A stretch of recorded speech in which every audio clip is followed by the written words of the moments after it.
Hello there. Welcome to the Home Healthcare Today show. I'm your host, Dr. Cleamon Moorer. Making every promise complete.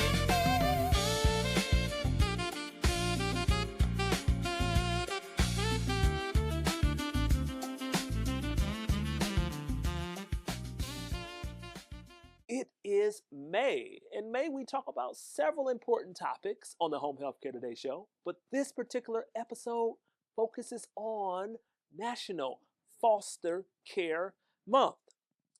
Every 2 minutes, a child enters the foster care system in the United States.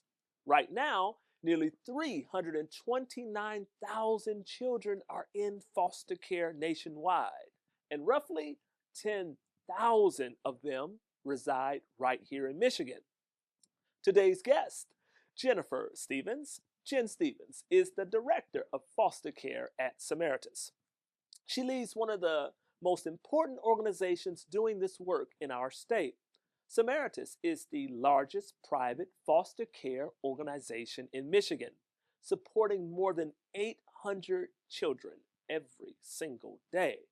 They've been doing this work since 1934, which is over 90 years. They've been transforming lives in our state. Jen holds a Bachelor of Science from Wayne State University and a Master of Science of Art from Eastern Michigan University. She believes deeply in the power of family, whether that be biological, foster, and chosen, to change outcomes for children. Jen, welcome to the Home Healthcare Today show. Yes, thank you for having me. Jen, we believe that foster care is indeed a public health issue. And since your organization, Samaritas, has been doing this since 1934, you see the work up close. When most people think about foster care, they think about placement, but you see something much deeper. What do you want people to understand about children who are in foster care? I think there's so much, and thank you for this question. I think there's so much to understand about the children in foster care, and primarily that they've experienced some long-term trauma in their lives, some significant trauma, and foster care is really important, a real important intervention to help them heal from that. And the sooner we can get in and help them heal, the better. It's not just about the children that are in care, it's about their parents who also need support in overcoming their lifelong traumas. Absolutely, Jen. So, Jen, there's about 10,000 children in foster care in the state, right? And there's only 6,000 licensed foster care homes, right? That's a big gap. That's a gap of about 4,000. What happens, or what is the challenge with it not being enough licensed foster care homes for that other 4,000 children in our state? Well, clearly that's a real challenge. Children need a safe, secure living environment in order to heal. They need to have that in order to be thriving individuals. And when we can't place them in a home that is secure and nurturing and stable, they are at risk of continuing the cycle of trauma. It's really important to have a family-like setting that they can feel comfortable in, that they can have their own things, a bed to sleep in, and feel comfortable, feel like they matter, feel like somebody cares about them. Absolutely. And when they can't, they end up in settings that are less desirable, shelters, temporary housing that is maybe meant to be for just like a week or two, which means that they're moving placements again. That's a disruption. Every disruption causes trauma to that child. Or a residential setting. And residential settings can be very important for young people in crisis, especially. We can get resources to them pretty quickly, and we can stabilize them, but they need a nurturing environment. So we don't want to keep them in residential settings. We want to move them to a family setting. Absolutely. We don't have enough of those for the children in our care. I get it, Jen. And then on a more delicate topic, when you start to think about adverse childhood experiences, right? So all of us, for the most part, can close our eyes and think back to some events or experiences growing up. But unfortunately, 51% of foster children have had an adverse childhood experience. 13% of kids outside of a foster home environment have had adverse experiences, but 90% leads to trauma, right? So, how do we connect trauma to overall life outcomes and health outcomes? How can we address it to try to help young people have a healthier lifestyle, or healthier life outcomes ultimately? Yeah, absolutely. We understand, we've been researching trauma for many years now, and what we're learning is that those early experiences of trauma and chronic trauma create toxic stress, and that affects us physically. Yes.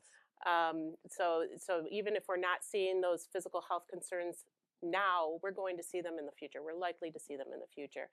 Heart conditions, True. chronic illnesses, anxiety, depression, asthma, and we want to address that early. Yeah, definitely, Absolutely. definitely. I think about homelessness as well, right? Yes. So we have some young people that age out of foster care. There's a percentage that end up homeless. Our new mayor of Detroit, Mayor Sheffield, has an agenda to build like 1,000 homes over the next several years, right? And looking at homelessness as a public health issue. How can we get people to take um, foster care out of the silo and look at it along with homelessness and along with public health? But we need to recognize that this is a whole community True. issue, Yep. right? Yep. Homelessness affects all of us, not just the individual. Yep. It affects healthcare of individuals, which Sure. which increase the cost of healthcare for the whole community. Yeah. Not to mention the fact that these youth are they're really our succession plan, Yeah. right? Yeah. We need them to be healthy. We need them to be successful so that they can take on our jobs Absolutely. when we're ready to retire. There you go. And Yes. the youth are 100% of the future, right? They are So 100% we're of the future. definitely counting on them. So us trying to find ways to improve outcomes for individuals and looking at it as a systemic, as you noted, Jen, a societal issue and a societal opportunity that we can solve. I believe we can solve it in our lifetimes for sure. All right, aging out. All right, so when we think about that group of students or group of young people that are aging out of foster care, we talked about the homelessness piece, and then there's only still a few that end up earning a college degree, a small percentage, but there's an incarceration issue as well. Okay, problem gets exacerbated as we think about my next question, mental health. So this year's focus, the theme is strengthening minds, uplifting families. Strengthening minds speaks directly to mental health. Children in foster care are 5 times more likely to have anxiety, depression, or behavioral challenges than children not in care. How does Samaritas address the mental health and emotional needs of children that you serve? Yeah, absolutely. Strengthening Minds to Samaritas means more than just a standalone service. Yeah. So it's embedded in all that we do. Yeah, absolutely. It's important that they have a sense of safety and stability, like I said previously, and having even just one secure adult that they can speak to will help. Yes. Will help them tremendously with that journey to a strengthening mind. Absolutely. Glad to hear it. Glad to hear it. We get it that it's temporary. The idea or the theme of foster care should be temporary, right? While families work toward reunification. And we understand oftentimes there are reasons for separation of parents and their children. But nearly a third of children who exit care have spent more than 2 years in the system. What does that extended time in care do to a child's development and their sense of belonging? Well, like I said, there's so much importance for that child to have a secure relationship with somebody, some stability, and when they're in foster care for an extended amount of time, there's a lot of uncertainty for them. Yeah. They don't have the ability to develop secure relationships. They're oftentimes have unstable placements. The move from one placement to another. The longer they're in care, the more likely that is to happen. They have different people in their lives, different foster parents, different caseworkers, different resource providers, mental health providers, doctors. There's a lot of disruption, and they don't get to form those secure relationships, which are so important in their development. and they're moving towards independence someday. Definitely. Okay, Jen. So I like where we're going. I'm going to bring us up. Yeah. Wild card question before our last question before commercial. Give us a success story, Jen. Give us a success story over the years that you've worked with Samaritas in view of families and perhaps reunification. Well, thankfully, we have a lot of success stories. Right. Not as many as I would like, but we have a lot. I mean, we have worked with families where we were able to reunite Yes. the children with the birth parents. We've seen a lot more reunifications with fathers, which is incredible. We love bringing dads into the picture, or keeping them in the picture. We have seen young people grow into independence and go to college, get careers. We run a Michigan Teen Conference where we bring those young people back to speak to other young people, and they become public speakers. That becomes their job. So we love to support them in that way. And we also do adopt children to families, and they get that secure setting that they've been looking for. Hey, this is good. Good to know. You work closely with the families, Jen. The foster families and the children that are caught in between their foster family as well as the biological family. What's one thing you wish the public knew or understood about the parents whose children enter foster care and the work it takes to bring families back together? Because there's a lot of course, stereotypes and thoughts that folks may have, and maybe some unfair judgment. Yes, oh, Yeah. absolutely, I agree. One thing is that parents love their children. No matter their circumstances, they always love their children. Yes. And typically, the parents that we're working with in foster care are ones that have experienced significant trauma themselves. They didn't get the intervention and the resources they needed to be successful parents for their children. And if we look at it from that lens, I think we can help more parents, provide them the support that they need. Definitely. Very good. So I like what you said. You talked about love, right?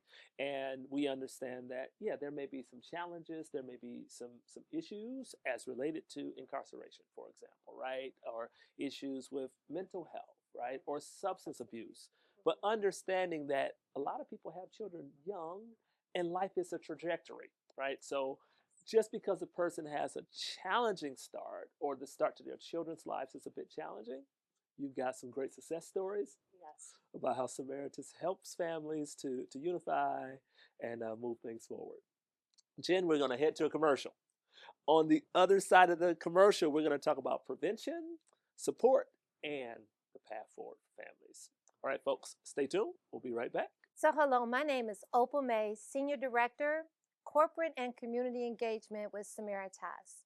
So you've heard all about our work in foster care. But I'm here to let you know that Samaritas is also one of your leading nonprofits across the entire state. We have other lines of impact that really also address basic needs for people every year, and we impact about 38,000 a year. And that looks like affordable housing, which we have 17 affordable housing units across the state. We also have emergency food. We have a Westland homeless shelter, people that actually has 1,000-person waiting list. We also do mental health, substance use disorder, and refugee services. So in my role in corporate and community engagement, I'm always seeking corporate partners to come alongside us and help us impact the communities that we live and work in every single day. I would love the chance to talk to you because this work is important and we cannot do it alone. Please reach out. I can be reached at omaye@samaritas.org. Again, Opal May, and I would love to talk. Welcome back to the Home Health Care Today show. Our topic is the same as the first segment. We're diving deeper into National Foster Care Month. And during this Foster Care Awareness Month, a shout out to our sponsor, Meridian Health Plan of Michigan. Meridian is the title sponsor of the Home Health Care Today show. And they're partnering with Samaritas this month to assemble and deliver 95 brand new bikes and helmets to kids in Detroit, Kalamazoo. All right. And there's another town, right? So I got Muskegon. Oh, Detroit, Kalamazoo, and Muskegon. And we noted earlier in our first segment that more than 10,000 children in Michigan are in foster care. For many of them, a bike means greater independence, some fun during the spring and summer months, as well as confidence, a chance to explore, and for a kid, just to be a kid. And we didn't take that from Toys R Us. Nope. All right, folks. So back to our segment here: prevention, support, and the path forward. Michigan needs more foster families. We talked about that gap in the first half: 10,000 foster children in our state, 6,000 licensed foster homes. But becoming a foster parent can be overwhelming. For someone watching right now, Jen, who has thought about foster care, but doesn't know how to take the first step or unsure, what does the process actually look like? And what type of support does Samaritas provide? Great question. As you said, foster parents are of an urgent need right now. We have 4,000 children that need them. And it is a long process. We want to make sure that the children that are being placed in these homes are going to be in a secure, nurturing environment. And it doesn't take somebody who just knows how to be a parent. You can be a great parent, but fostering is a whole nother ballgame. Mm-hmm. So we do assess to determine that just the house is safe. We also ask a lot of questions to make sure they understand the effects of trauma on these children, and it's the behaviors that they're seeing are typically trauma-related behaviors, and how to handle those. So a lot of education goes into that. We have foster parent training classes, and continuing education, sometimes just in general, how to parent children in foster care, but also sometimes specific to a child's needs. We have a whole team of staff who are there to support the foster families as well. So I think it's really important to provide that support. It's a hard job. That leads me to the second question, Jen. So we got a lot of foster parents that unfortunately quit, right? Yes. In that first year, over half, right? That say, well, maybe this is not for me. So we get the matching, right, and attempting to identify the right foster parent or household with a particular child. What else can Samaritas do or is doing to sort of have a better, success rate? Yeah, well, we definitely want to understand more about what those families need to feel supported in helping those children. Again, foster parenting is a difficult job. It requires a whole different skill set from parenting, but also a different skill set, and they need additional supports around that. They are working with these children day and night, and they're managing through the emotional side of things. They're making sure that they're getting to their resources, making sure they're visiting with families, connecting with those birth families, which is really important. Co-parenting is important for these children. And so it's a big ask for somebody to be a foster parent, but it's so important, and we recognize the importance of that. We try to bring them in as a team member, not just a foster parent, but a part of our team, and try to provide as much support as we can to them. This is helpful. Whatever they need. This is encouraging, Jen. 39% are family members, right? So, our homebound community out there, in many cases, the grandparent, the aunt, the uncle, older siblings, right, become that foster parent, right?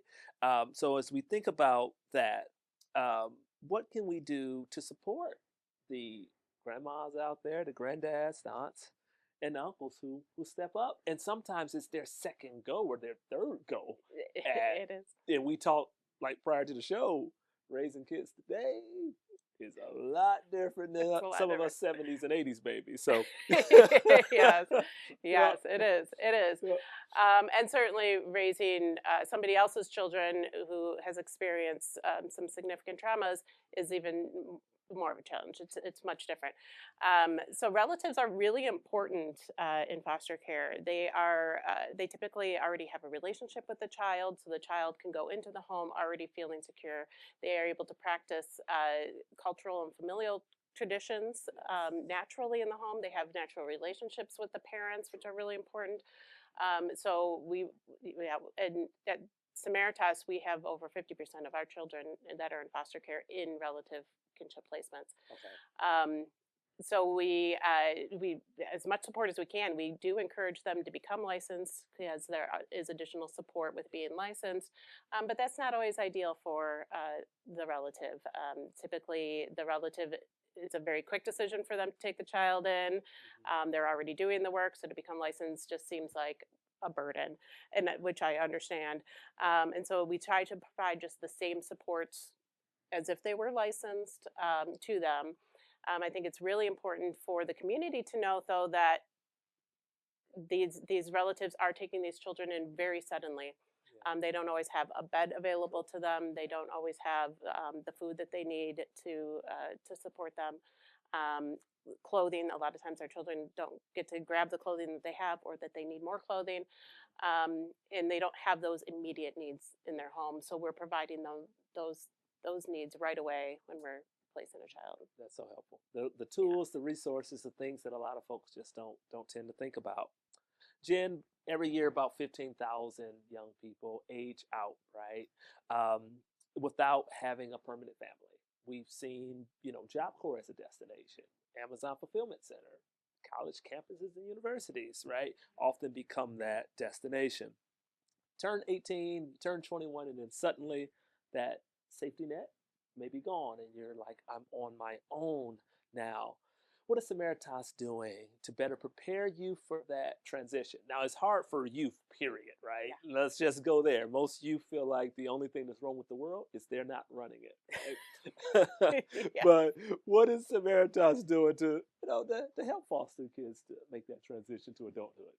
Yeah, we at Samaritas have a huge heart for Yeah. those older youth in foster Yes. care. We have some great programs for them. There's an independent living program, an independent living plus, where they're in staff supported housing, and young adult voluntary foster care. We provide all those services to the older youth that help them to gain independence, and again, really important to connect them with a supportive adult. So while they're in that program, we at least one supportive adult. I mean, obviously multiple is better, but we want them to have somebody to turn to when the inevitable happens, right? Because we've all been there where we've had to turn back to our parents and ask for assistance, and they need somebody to turn to as well when the safety net of foster care is no longer there.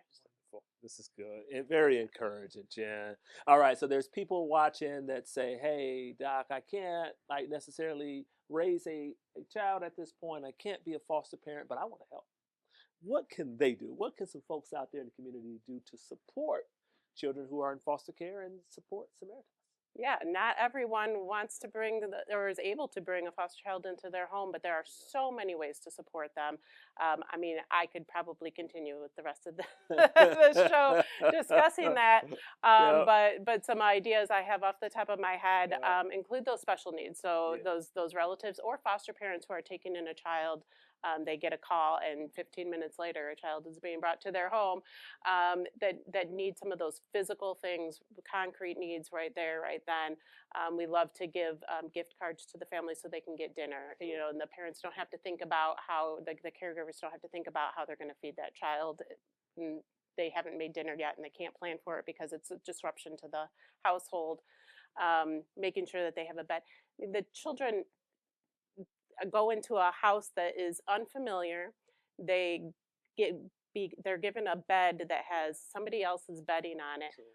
We love to be able to give them some bedding, something that they say my favorite color is blue, and we say, well, we've got blue bedding for you, and it makes it feel like their own.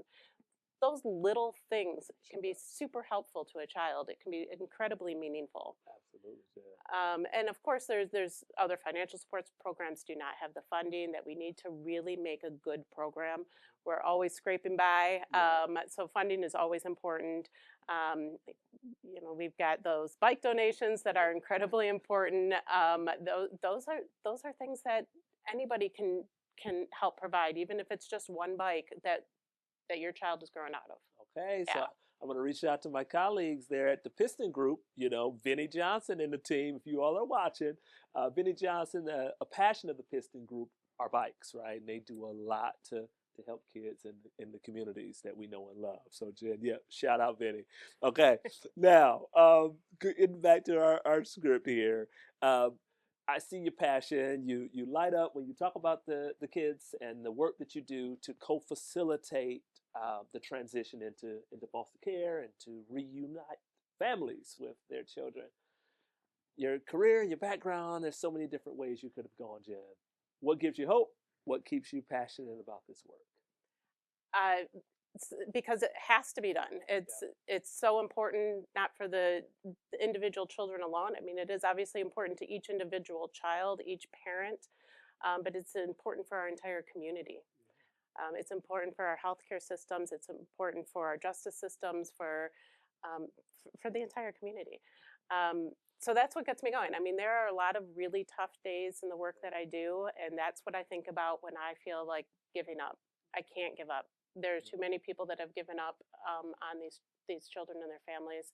I need to step up. Okay, all right, and indeed you are. Indeed you are.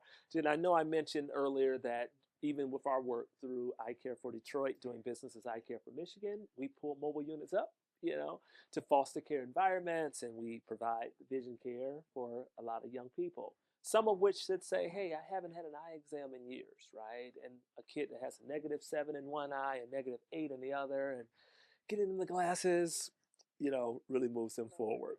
Oh, yeah. I think about these young people all the time. I think about the foster parents that take care of them. And as we close out this episode of the Home Healthcare Today show, Jen, we believe that health starts way before students or young people walk into our clinic, way before we pull up our mobile unit. Where does foster care fit into that vision of the whole person, whole community, and whole health?